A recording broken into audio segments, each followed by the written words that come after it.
Hello दोस्तों, आपका स्वागत है असरार पाठशाला में। कैसे हैं आप लोग? उम्मीद करता हूँ आप लोग ठीक होंगे और एग्जाम की तैयारी करते होंगे। तो आज चलते हम लोग पिछले भाग 3 का जो है 17वां चैप्टर खुशबू रचते हैं हाथ, इसके बारे में हम लोग चर्चा करेंगे। असल बात, खुशबू रचते हाथ मीन्स होता है कि खुशबू मीन्स होता है जो महक होती है उसको कहते हैं, और रचते मीन्स कोई चीज बनाते हैं। और हाथ कौन बनाते हैं? ये हाथ बनाते हैं। कौन सा चीज बनाते हैं? ये खुशबू बनाते हैं। तो ये जो कविता है ना, ये मजदूरों और श्रमिक लोगों के लिए एक प्रेरणादायक समझ लीजिए। ये समाज को भी एक प्रेरणादायक कविता के रूप में प्रस्तुत किया गया है, जो कि अरुण कमल जी द्वारा लिखा गया है। तो चलिए आज हम लोग इसके बारे में चर्चा करेंगे, ठीक है। तो आज का जो शीर्षक होने वाला है वो खुशबू रचते हैं हाथ, ये आपका शीर्षक है। तो ये पूछा जाएगा कि खुशबू रचते हाथ कौन सी विद्या है, तो ये कविता है, याद रखना, ठीक। उसके बाद चलते हैं कि खुशबू रचते हाथ के लेखक या रचनाकार कौन है या कवि कौन है, पूछ सकता है। तो ये कौन है? अरुण कमल जी। अरुण कमल जी ये कविता को बहुत ही सरल तरीके से लिखा है। आप लोगों को पढ़ के भी हम लोग बताएंगे, ठीक है। उसके बाद चलते हैं कि खुशबू रचते हाथ कविता का संक्षिप्त सारांश। थोड़ा सा सारांश संक्षिप्त में समझ लेंगे, उसके बाद हम लोग डिटेल में भी चलेंगे, ठीक है। इस कविता में ये संदेश देता है कि मजदूर और श्रमिक वर्ग के हाथ ही समाज और दुनिया को सुंदर बनाती है। इस कविता में जो बताया गया कि ये संदेश देता है कि मजदूर और श्रमिक यानी जो मेहनत करते हैं वही श्रमिक कहलाते हैं और मजदूर भी कहलाते हैं। वर्ग के हाथ यानी उनके जो हाथ हैं समाज और दुनिया को सुंदर बनाती है। ये समाज को भी सुंदर बनाती है और इस दुनिया को भी सुंदर बनाती है, ठीक है। अब समाज को कैसे सुंदर बनाती है ये? वहां पर बहुत सारे रोजगार करते हैं ये लोग, अपना दिनचर्या चलाते हैं। उसके बाद ये सुंदर कैसे बनाते हैं? इन्हीं इन्हीं यही लोग जो श्रमिक मजदूर लोग हैं, बड़े बड़े मकान बनाते हैं, बिल्डिंग्स बनाते हैं। तो यही सब लोग होते हैं, ठीक है।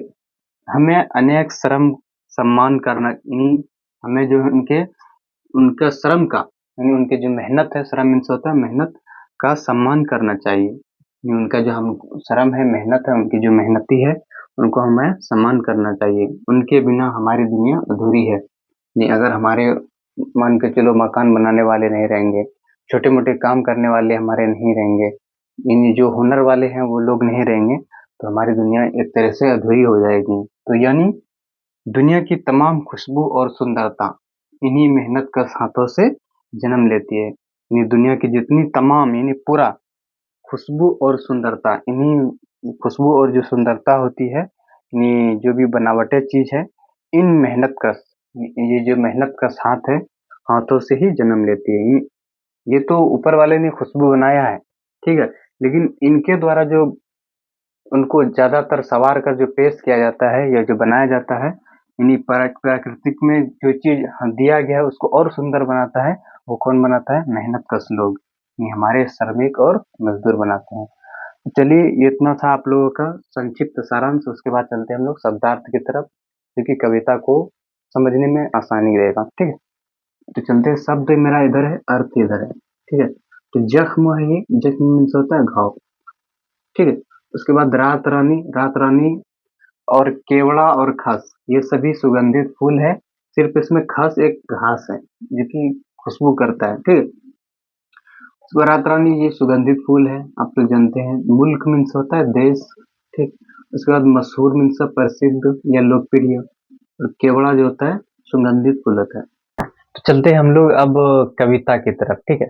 तो हम लोग कविता को भी समझेंगे। हम लोग तो पहले ये परिचय समझ लिए, संक्षिप्त में सारांश से भी समझे, उसके बाद शब्दार्थ भी समझे। अब चलते हैं हम लोग कविता की तरफ, जो कि अरुण कमल जी बेहद ही सरल तरीके से इस कविता को लिखा है।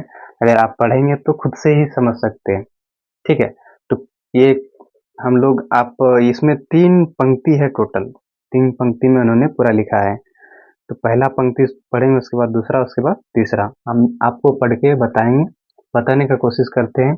उम्मीद करता हूँ आप लोगों को अच्छा लगेगा, ठीक है। ये पहला है कि कई गलियों के बीच कई नालों के पार, यानी कई गलियों के बीच बोल रहा है, यानी बहुत सारी गली है, उनके बीच में इनका मकान है। कई नालों के पार, यानी कई जो नाला है, जहाँ से गंदगी बहती है, उनके अगल बगल की पार बोल रहे हैं, कूड़े करकट के ढेरों के बाद, बहुत सारा कूड़ा करकट है उसके बाद, उस श्रमिक का, उस मजदूर का ये घर के तरफ इशारा करता है, ठीक है। बदबू से फटते जाते इस टोले के अंदर, यानी ये जो टोला है, बदबू से फटते जाते, कौन से बदबू? खुशबू वाली है, ठीक। और गंदगी भी है, ऐसा नहीं कि गंदगी नहीं है, लेकिन जो ज्यादातर जो इन्होंने जो सारांश में बताया है, तो वो बदबू से फटते, यानी बदबू जो है ना, वो खुशबू की तरह से एक समझ लीजिए है। इस टोले के अंदर, यानी जब ये टोला प्रवेश करते हैं तो देखा जाता है कि इस टोले के अंदर बदबू से फटते जाते हैं। क्या? खुशबू रचते हाथ, खुशबू रचते हाथ। यहाँ जो होते हैं श्रमिक लोग, खुशबू रचते हैं, यानी खुशबू को बनाते हैं, ठीक है, उनके हाथों में। ये कौन बनाते हैं? ये उनके हाथ बनाते हैं, श्रमिक लोग बनाते हैं, मेहनत कश लोग बनाते हैं, ठीक है। आगे चलते दूसरा पंक्ति है कि उभरी नसों वाली हाथ, यानी जो भी चीज उनके जो ये हाथों के बारे में उनके बताना चाहते हैं कि उनसे जो काम करते हैं तो उनका हाथ कैसा है, ठीक है। तो बताते उभरी नसों वाली हाथ, यानी ऐसा हाथ जो कि पूरा मेहनत कश करते हैं, दिन रात मजदूरी करते रहते हैं, मेहनत करते रहते हैं। वो शारीरिक तौर से समझ लीजिए कमजोर रहते हैं, जिसकी वजह से क्या होता है कि उसके उसके जो नसें होती है, जो मांसपेशियों के अंदर होते हैं, वो बाहर निकल जाते हैं। तो वही बोल रहे हैं कि उभरी नसों वाली हाथ, घिसे नाखून वाले हाथ, यानी उनके हाथ जो है ना, वो उनके नाखून ऐसे हो गए हैं, उनका नाखून पूरा काम करते करते घिस गया है, तो वही वाला हाथ। पीपल के पत्ते से नए नए हाथ, यानी पीपल के पत्ते से उनके जो थे, छोटे बच्चों के होते हैं, वैसे उनके हाथ हैं। जूही की डाल से खुशबूदार हाथ, और जूही यानी उनके जो द्वारा बनाया गया जो खुशबू है, वो उनके हाथों में है, तो उनके खुशबूदार हाथ।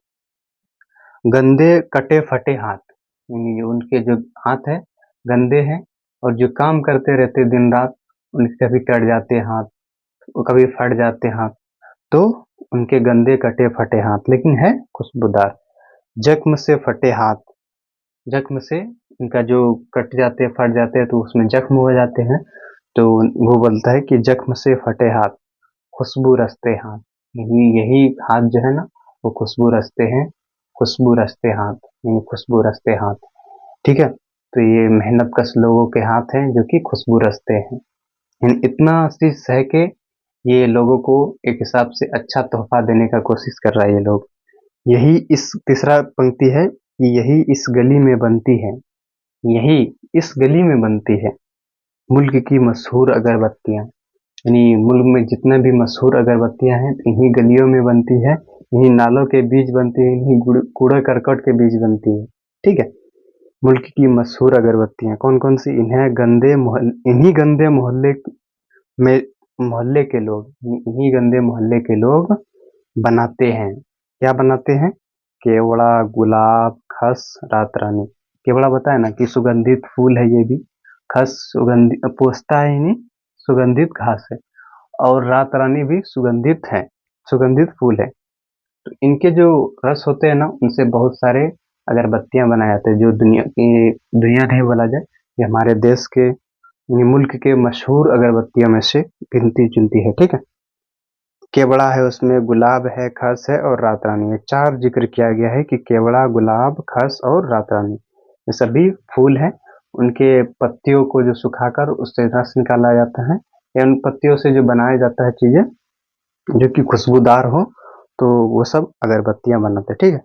दुनिया की सारी गंदगियों के बीच, ये जो बनाने वाले जगह हैं, दुनिया के सारी गंदगियों के बीच ये वो लोग बनाते हैं, इन्हीं वहां रहते हैं ये लोग। दुनिया की सारी खुशबू, और दुनिया की सारी खुशबू भी यही समाहित होते हैं। तो ये था आपका अरुण कमल जी द्वारा लिखित खुशबू रचते हैं हाथ।